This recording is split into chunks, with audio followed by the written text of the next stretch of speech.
Hello and welcome back to this segment on Hutton's razor.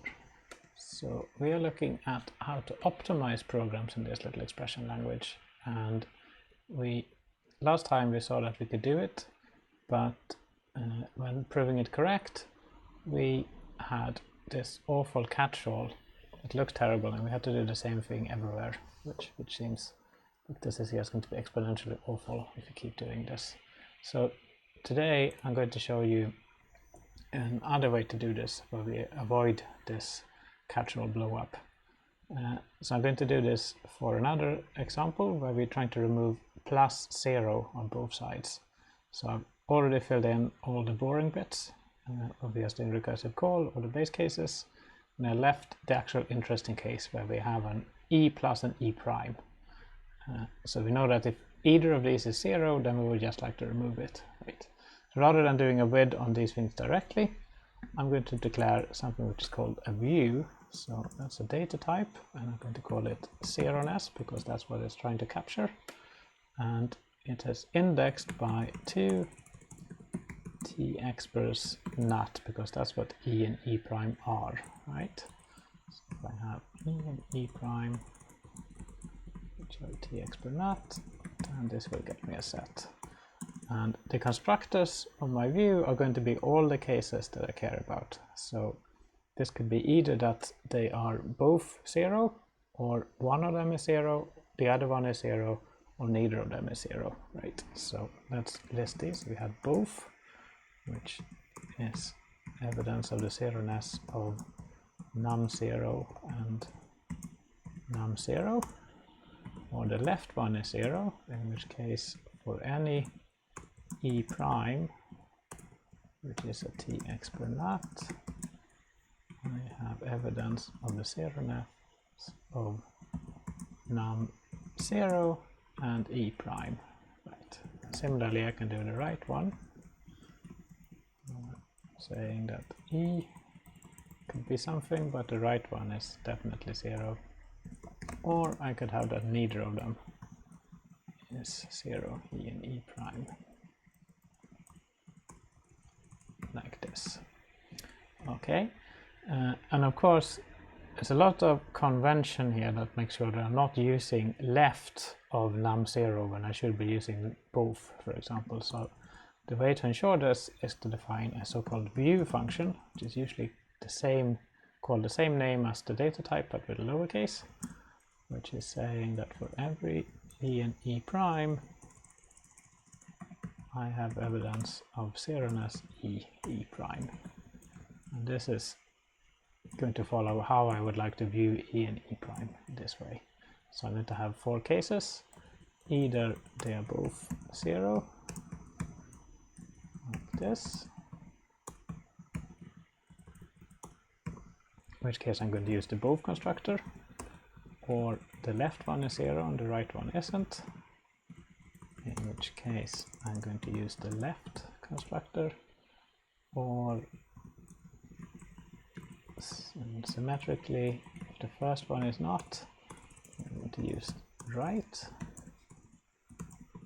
And in this final catch-all, I'm just going to say that neither of them are 0. Okay, and the point now is that I can do a with the 0ness of e and e prime, and that will tell me which one of these cases I am in, right? But I should remember that I actually want to apply the optimization recursively, so I shouldn't be looking at e and e prime. I should look at what happens after I removed all the zeros in it. Okay, and then something else is going to happen. In a second, when I now try to pattern match on this queue, Agda tells me it's not sure if this is possible or not. So if you get this error, the right move to do is to generalize these things appropriately. So the problem is that it's hard to match this function to one of these constructors. So we're going to with on the things involved in this expression as well. So bidding on that, and the other one is also involved, right? So that will allow Agda to generalize the type of this expression sufficiently. So then here we have to add 2 more, and I don't actually care what these things are. They're only here to make this possible. So I'm going to just make them underscores. And now it's possible to pattern match on this proof. And I'm going to put in question marks here because they are related to these things. But I'm going to bring back proper names. So call it RE for removed of the original E and E prime. Right. Okay, so if they were both zeros, that was this case, right? Then we're going to just return 0 because 0 plus 0 is 0. In this case, we're just going to return RE prime. In this case, just RE because we had 0 plus one of these on either side. And if neither of them was 0, then we have to keep the plus, and we just use these optimized expressions already, right? Okay, so we had back in Hutton, we had this E2 expression, which I now made contain even more plus zeros. So if we just look at TE2,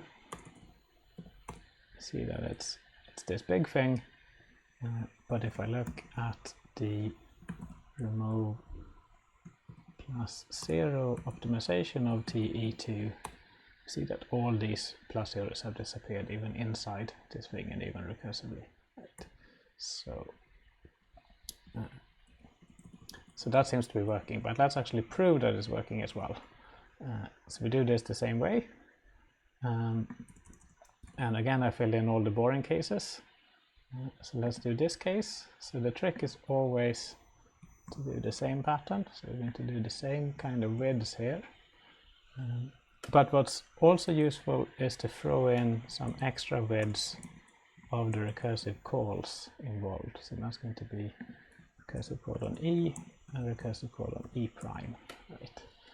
Because if you don't do that, then the termination checker might be unhappy because it's lost the connection with these things. Right. Okay, so then let's see what we have. So we have something we don't care about.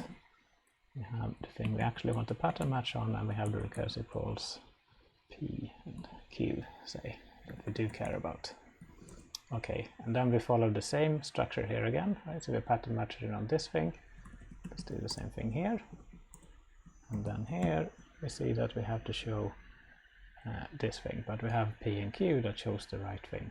So we just rewrite along P and Q, and I think these are the wrong way around, right? So we want sim of P and sim of Q, because that's what we have in the goal here. So do that, then we see that now we just have to do referral.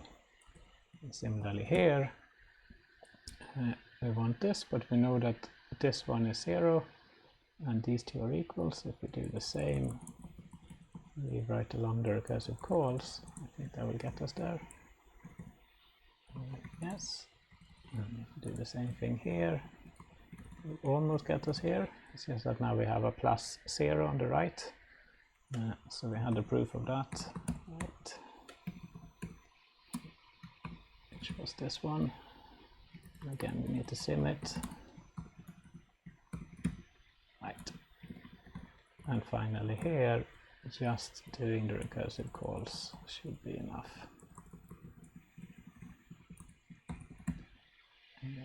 Yes. Right, so we follow the same pattern, and we see now in particular that we don't have this exponential blow up in the number of catchall cases, because neither is obviously different from all of these, which wasn't obvious before. Right. So to summarize, we defined a view, which is an index data type, where we have constructors, all the different cases of interest, plus one catchall case. And then we defined a view function, which was this zeroness, which shows that we can always view all elements like this. And we use that in the with instead of just looking at A and B, which means that we only have to consider the interesting cases and the catchall, even in the proof. So we have the same number of cases in both of these. And we might need to, when we do the with, we might need to generalize it by widding on this thing. So take some practice to get this right, but it's not too complicated once you've done it for a while. And you also might need to do the recursive calls already in the with rather than calling them inside here to make the connection sufficiently clear. So like that.